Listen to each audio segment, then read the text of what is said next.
के बारे में बताइए।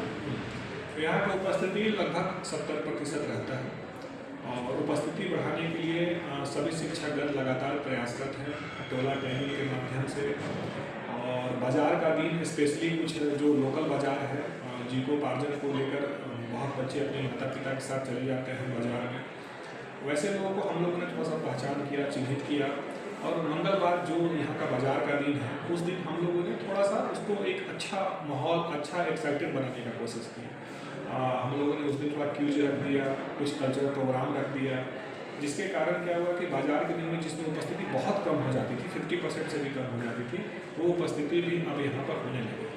तो लगातार हम लोग उपस्थिति बढ़ाने के लिए टोला टैगिंग और उनके बच्चों से संपर्क, उनके घर आना जाना, ये सभी सारे शिक्षकगण के साथ साथ स्वयं भी करते रह रहे हैं, जिसके कारण ये उपस्थिति ऐसी है कि हमारे पास आज बच्चे इतने ज़्यादा हैं और बैठने की जगह नहीं, बच्चे नीचे बैठे हैं। अभी जैसे हाँ, अभी जैसे धान कटने का सीजन चल रहा है, तो धान कटने के सीजन में हम लोगों ने ये देखा है कि बच्चियाँ खास करके वो नहीं आती हैं, वो अपने माता पिता के साथ धान काटने चली जाती हैं। ऐसे हम लोगों ने बहुत बच्चों को पहले से ही, चूँकि लगातार बच्चे यहाँ पढ़ रहे हैं, नानी से एडमिशन से ले रहे हैं, हम लोगों ने उनको चिन्हित कर लिया कि आप, और ये प्रयास पहले से ही समझाते रहते हैं, धान काटने सीजन से पहले से समझाते हैं कि आप ऐसा मत करना कि धान काटने चले जाना, जिसके कारण जो आपका सिलेबस के अनुसार इतनी पढ़ाई हो रही है उस पढ़ाई में आप पीछे चले गए। तो हम लोगों ने पहले से ही इस चीज़ को सारे शिक्षकों ने समझ के रखा था कि ये धान काटने से हमारी उपस्थिति कम होती है बच्चों की, लेकिन उस पर हम लोगों ने प्रयास 1 महीना पहले से स्टार्ट कर दिया कि आप खास बच्चों का नाम लेकर ही पुकारते हैं कि नमिता आप मत चले जाना धान काटने, तो नहीं सर इस बार नहीं जाएंगे। तो बच्चों को पहचान कर और उनको 1 महीना पहले से ही ये समझा देते हैं कि अगर आप चले जाएंगे तो 1 महीने विद्यालय नहीं आएंगे तो कहीं ना कहीं आप कोर्स में पिछड़ जाएंगे और आपका इतना अच्छा जो सब्जेक्ट पर कमांड है, अपने विषय में आप इतने अच्छे हैं, हो सकता है कि आप पिछड़ जाएँ। तो ये बच्चों के मन में ये बात आई और इस बार हम लोग अपने प्रयास में बहुत सफल रहे। लगभग हम लोगों ने आधे से अधिक बच्चों को रोक लिया, वो धान काटने नहीं गए। बाकी बचे हुए के लिए हम लोग अगले साल ही प्रयास करेंगे। स्कूल का वातावरण, जैसे यहाँ अनुशासन मैंने ज़्यादा देखा और स्कूल की अपेक्षा, तो वो आप कैसे बेहतर बनाते हैं? सबसे पहले ये सिखाना होगा बच्चों को कि यह विद्यालय उनका है। हमारे असेंबली में आपने देखा होगा कि वहाँ पर एक होता है विद्यार्थी की प्रतिक्रिया, जिसमें वो बच्चे कहते हैं कि हमारा विद्यालय सबसे सुंदर है। और तो वो सिर्फ कहना नहीं होगा, वो बच्चों के मन में वो भाव लाना होगा कि यह विद्यालय उनका है। बाकी जो भी प्रशासन के स्तर पर स्कूल के प्रशासन की तरफ से जो सरकार की नियम गाइडलाइन है उसके अनुसार सारी चीज़ें फॉलो की जाती है और न ही बच्चों पर किसी मामले में आज तक कोई दंडित नहीं किया गया है।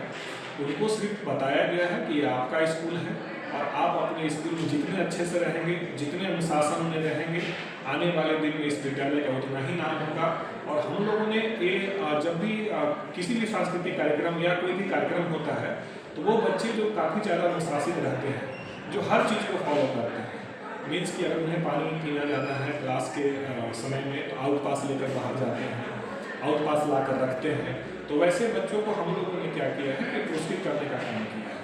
तो ये जब स्टेज पर उनको पुरस्कृत किया जाता है तो जैसे सारे बच्चों के मन में ये भाव आया है कि नहीं हम लोग भी अनुशासन में रहेंगे और हम लोग भी अच्छे से रहेंगे तो हम भी पुरस्कृत होंगे और शिक्षकों के नज़र में भी बहुत अच्छे से रहेंगे।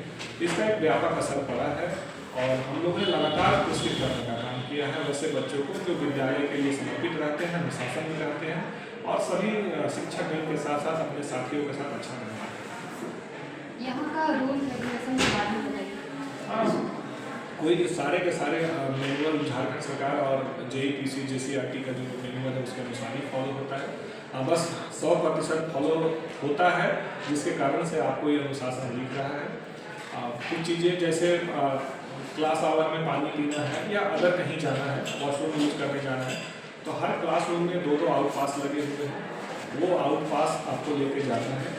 अगर विदाउट आउट पास जाते हैं तो हम उस हाउस, जिस हाउस का वो लड़का है, जिस हाउस की वो छात्रा है, उस हाउस को हम लोगों ने जो पुरस्कृत करने में -1 कर देते हैं।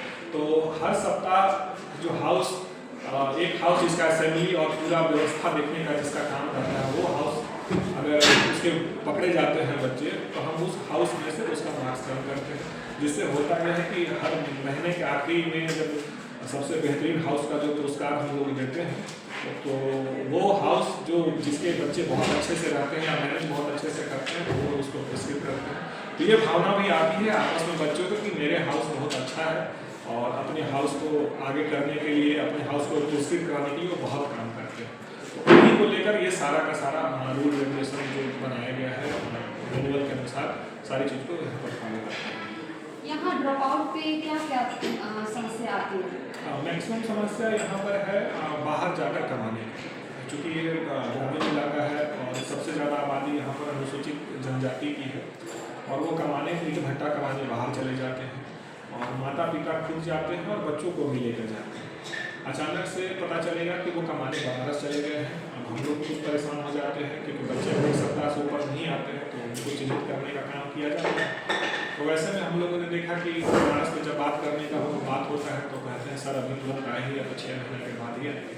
तो यहाँ एक सबसे ज़्यादा समस्या यही है कि बच्चे बाहर चले जाते हैं अपने माता पिता के साथ कमाने के लिए, और फिर उनको वापस लाना बहुत टफ हो जाता है। और जैसे पढ़ाई करते करते स्टूडेंट लोग बोर हो जाते हैं जी, तो उसके बाद आप क्या एक्टिविटी कुछ करवाते हैं? हाँ बिल्कुल। हमारे जैसे आप रूटीन में भी देखेंगे तो रूटीन में भी हमारे पास स्पोर्ट्स का अलग से है, ICT लैब है, लाइब्रेरी है, हमारे यहाँ स्टीम लैब है।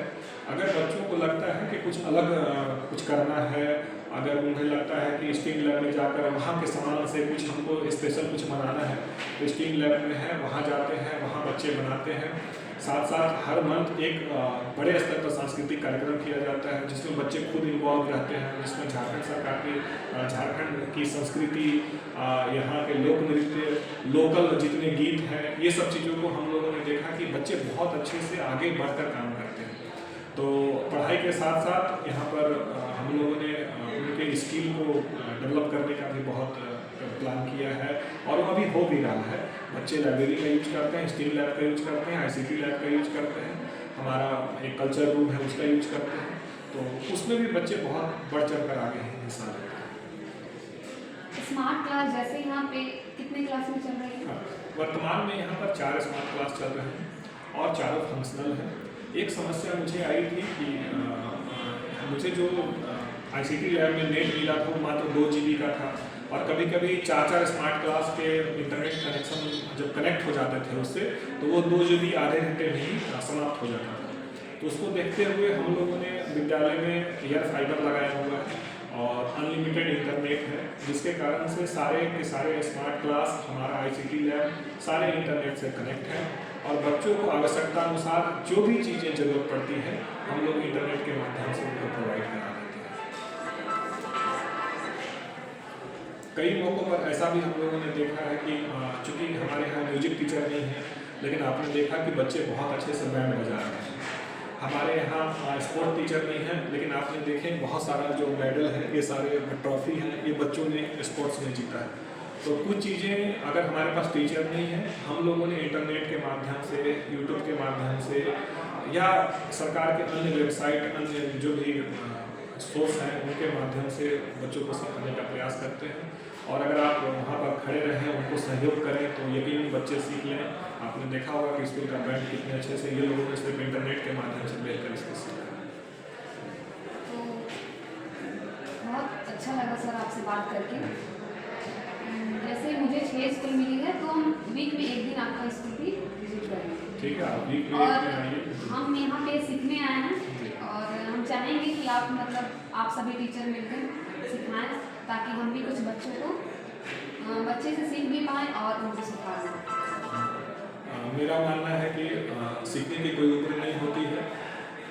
आपके जो NGO हैं उनके माध्यम से भी सीख सकते हैं, आप भी यहाँ से सीख सकते हैं। सभी चीज़ों का बस एक ही मकसद है कि हम बस बच्चों के जीवन स्तर को ऊंचा करेंगे और ऐसा उनको बनाएंगे कि जब यहाँ से वो निकले तो रोज़गार के साथ साथ वो एक बहुत अच्छे इंसान और बहुत अच्छे देश के नागरिक बन